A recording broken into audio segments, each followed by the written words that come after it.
Are you tired of stomping on roaches to eat your next meal?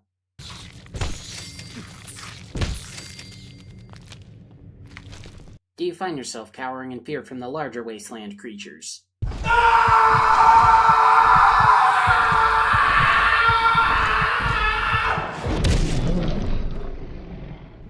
Do super mutants and raiders make you dance like a monkey by shooting at your feet?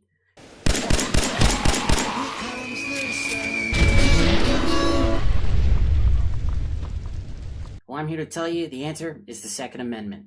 Welcome to Zero's Guide to Fallout 4. The first freedom giver you're likely to encounter is the 10mm pistol. The old 10mm pistol seemed to be based on the Desert Eagle to some degree. The new 10mm pistol looks more like the Doom 2016 pistol, or perhaps that's just me. Featuring semi and fully automatic receivers, this weapon will generally get overlooked as soon as you find something better. However, with the right upgrades and perks, it can maintain its usefulness throughout the majority of a playthrough. Mine usually ends up looking like this. Cons: being one of only two 10mm guns in the game, the ammunition is not the most common, but it is sold by every gun vendor for a low price. The pros of this weapon are that it's very lightweight and it's fantastic for stealth builds. The suppressor only requires gun rank 2, so you can have it suppressed by level 13. Overall, the 10mm pistol serves its purpose for all, but can be fit to serve a greater purpose by those who wish to do so. The 44 Magnum. Why, it's the classic 6-shooting big iron on your hip. What you see is what you get.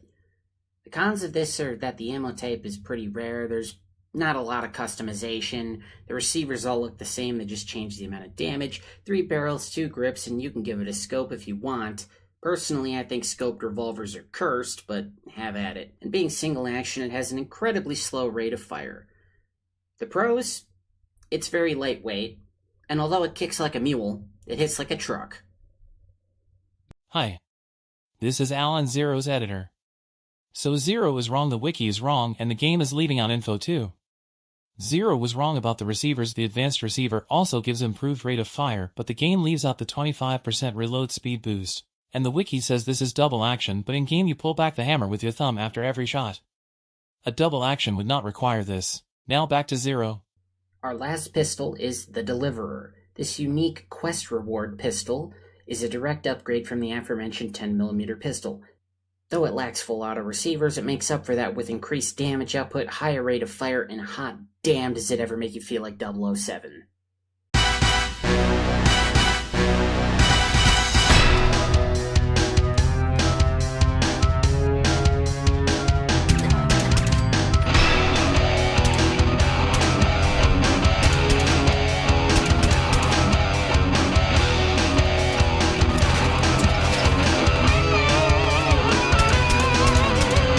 Hey Zero, you forgot the pipe guns. What? No, the lead pipe is a melee weapon. We're talking about guns today. Up next, shotguns. The double barrel. Not much to say here. Options for stock and barrel length are both available. Honestly, though, I wouldn't waste the resources. Cons: overall performance is terrible. Pros: sometimes you can watch all the pellets go around your enemy like a cartoon, so I guess you can at least get a good laugh out of this thing. Other than that, if you actually plan on using it, just remember to shove the barrel down their throat before you pull the trigger if you want the kill. Ain't nothing. Do yourself a favor, don't use these. On the other side of the coin, the combat shotgun. Featuring semi and full auto receivers, this magazine-fed shotgun can be made to look just like its older brother from Fallout 3. This close quarters powerhouse is a must-have for anyone who values their personal space in the wasteland. Don't forget the pipe guns. I don't smoke a pipe, I prefer a fine cigar myself, so onto rifles. The hunting rifle. Starting off with our weirdly left-handed bolt-action rifle, chambered in .308, featuring options for .38 and .50 caliber, which comes with its own firing sound, by the way.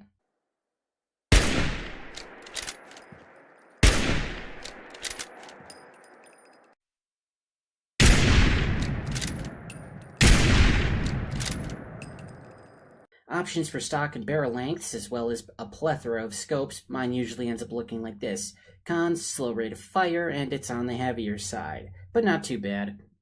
Pros: fantastic range and damage. I highly recommend this to anyone who wishes to admire their work from afar. The combat rifle is the best gun in the game. Grab hold of it, never let go.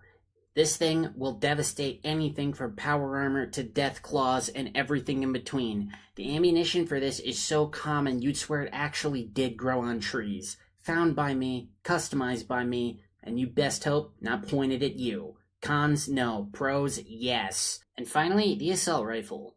What in the alternate history of World War I is that?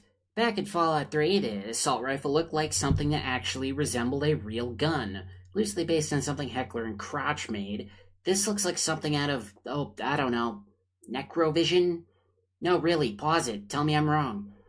Chambered in 5.56, the ammo for this thing is about as common as somebody asking you out on a date. This abomination fits no niche whatsoever, and by the time it starts spawning on raiders and super mutants, you're already gonna have something better. Cons, everything. Pros... You left out the pipe guns. Type guns? Oh yeah, the Chicago Typewriter is in the game. A 45-chambered submachine gun with options for 50 and 100-round drums respectively. It's not the most practical, though it can be fun when going up against lightly armored targets like triggermen, who also commonly wield the weapon. The cons are the low damage output, and it's a little heavy. The pros, it is fun to spray and pray sometimes. Come back next time when we're going to be taking a look at the...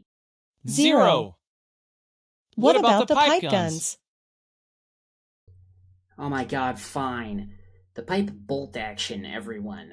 Okay, first off, I think somebody took the term bolt a little too seriously. Maybe that's a screw. Who can tell? The reload animation only puts in one bullet, but reloads all 6. Do not even try to tell me that's a stripper clip.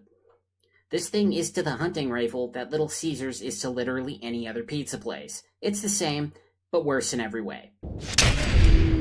The standard semi-auto 38 pipe gun will be found very early on, and it will likely be used as a last resort. There's no shame in it, we've all been there. It does at least have an automatic option as well as a 48-round drum mag, so you can turn it into kind of an SMG. Not a bad fallback weapon early on. I mean, it still looks like complete dog water, but really you're not going to have to use it past level 10 anyway. It's by far the least irritating of the bunch. And finally, the pipe revolver. Fuck this thing, fuck everything about it. Remember when I said 44 Magnums are lightweight and hit like trucks? Yeah, cut the damage in half, add 2 pounds, make it ugly as all hell. And you have the pipe revolver. Also, there's no trigger guard on this thing, so I'm pretty sure the only safety is just not using it. There, I did your stupid pipe guns. You happy now? Get those smirks off your faces. Jesus, you guys are worse than the pipe guns.